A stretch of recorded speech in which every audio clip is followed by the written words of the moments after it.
بسم اللہ الرحمن الرحیم۔ السلام علیکم ورحمۃ اللہ وبرکاتہ۔ فلسطین انبیاء علیہ السلام کا مسکن اور سرزمین رہی ہے۔ حضرت ابراہیم علیہ السلام نے فلسطین کی طرف ہجرت فرمائی تھی۔ اللہ تبارک و تعالیٰ نے حضرت لوط علیہ السلام کو اس عذاب سے نجات دی جو ان کی قوم پر اسی جگہ نازل ہوا تھا۔ حضرت داؤد علیہ السلام نے اسی سرزمین پر سکونت رکھی اور یہیں اپنا ایک محراب بھی تعمیر فرمایا۔ حضرت سلیمان علیہ السلام اسی ملک میں بیٹھ کر ساری دنیا پر حکومت فرمایا کرتے تھے۔ چیونٹی کا وہ مشہور قصہ جس میں ایک چیونٹی نے اپنے باقی ساتھیوں سے کہا تھا، اے چیونٹیوں اپنے بلوں میں گھس جاؤ، جس کے بارے میں تفصیلی اپنی پچھلی ایک ویڈیو میں بتا چکی ہوں۔ یہی اس ملک میں واقع اسکلان شہر کی ایک وادی میں پیش آیا تھا جس کا نام بعد میں وادی نمل یعنی چیونٹیوں کی وادی رکھ دیا گیا تھا۔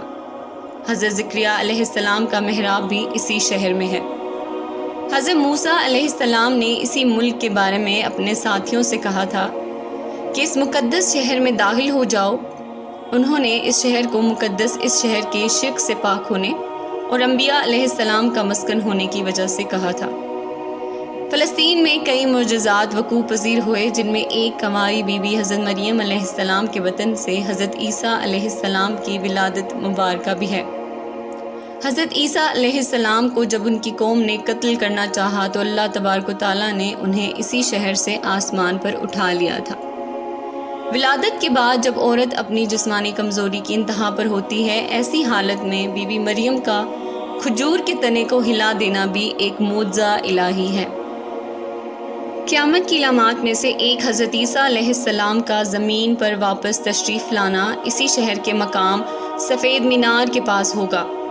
اسی شہر کے ہی مقام باب لد پر حضرت عیسیٰ علیہ السلام مسیح دجال کو قتل کریں گے۔ فلسطین ہی ارض محشر ہے۔ اسی شہر سے ہی یاجوج اور ماجوج کا زمین میں قتال اور فساد کا کام شروع ہوگا۔ اسی شہر یعنی فلسطین میں وقوع پذیر ہونے والے قصوں میں سے ایک قصہ طالوت اور جالوت کا بھی ہے۔ فلسطین کو نماز کی فرضیت کے بعد مسلمانوں کا قبلہ اول ہونے کا اعزاز بھی حاصل ہے۔ ہجرت کے بعد حضرت جبرائیل علیہ السلام دوران نماز ہی حکم ربی سے آقا صلی اللہ علیہ وآلہ وسلم کو مسجد اقصیٰ سے بیت اللہ کعبہ مشرفہ کی طرف رخ کرا گئے تھے۔ جس مسجد میں یہ واقعہ پیش آیا وہ مسجد آج بھی مسجد قبلتین کہلاتی ہے۔ حضور اکرم صلی اللہ علیہ وآلہ وسلم معراج کی رات آسمان پر لے جانے سے پہلے مکہ مکرمہ سے یہاں بیت المقدس یعنی فلسطین لائے گئے۔ سرکار دو عالم صلی اللہ علیہ وآلہ وسلم کی ابتدا میں انبیاء علیہ السلام نے یہاں نماز ادا فرمائی۔ اس طرح فلسطین ایک بار پھر سارے انبیاء کا مسکن بن گیا۔ سبحان اللہ۔ سیدنا ابو ذر رضی اللہ تعالیٰ عنہ کہتے ہیں کہ میں نے رسول اللہ صلی اللہ علیہ وآلہ وسلم سے عرض کیا کہ زمین پر سب سے پہلی مسجد کون سی بنائی گئی؟ تو آپ صلی اللہ علیہ وآلہ وسلم نے فرمایا مسجد الحرام یعنی خانہ کعبہ۔ میں نے عرض کیا پھر کون سی مسجد بنائی گئی؟ تو آپ صلی اللہ علیہ وآلہ وسلم نے فرمایا کہ مسجد اقصیٰ یعنی بیت المقدس۔ میں نے پھر عرض کیا کہ ان دونوں کے درمیان کتنا فاصلہ تھا؟ آپ صلی اللہ علیہ وآلہ وسلم نے فرمایا کہ 40 برس کا، اور تو جہاں بھی نماز کا وقت پالے وہیں نماز ادا کر لے، بس وہ مسجد ہی ہے۔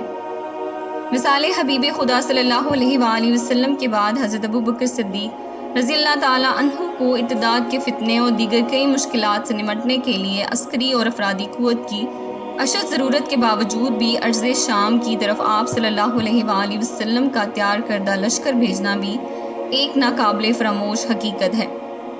اسلام کے سنہری دور فاروقی میں دنیا بھر کی فتوحات کو چھوڑ کر محض فلسطین کی فتح کے لیے خود سیدنا عمر رضی اللہ تعالیٰ عنہ کا چل کر جانا اور یہاں پر جا کر نماز ادا کرنا اس شہر کی عظمت کو اجاگر کرتا ہے۔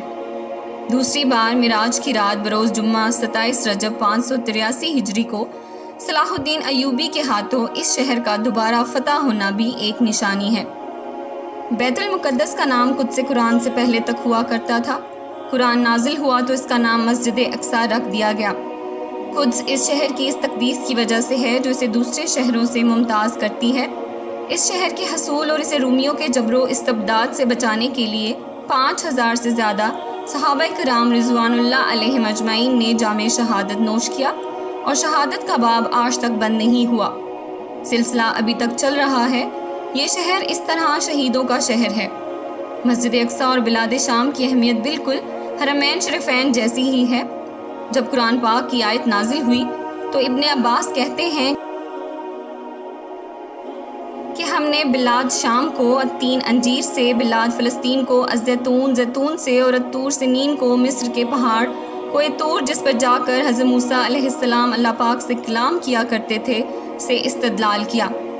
اور قرآن پاک کی دوسری آیت مبارکہ جب نازل ہوئی تو اس سے یہ استدلال لیا گیا کہ امت محمد حقیقت میں اس مقدس سرزمین کی وارث ہے۔ فلسطین کی عظمت کا اندازہ اس بات سے بھی لگایا جا سکتا ہے کہ یہاں پر پڑھی جانے والی ہر نماز کا اجر 500 گنا بڑھا کر دیا جاتا ہے۔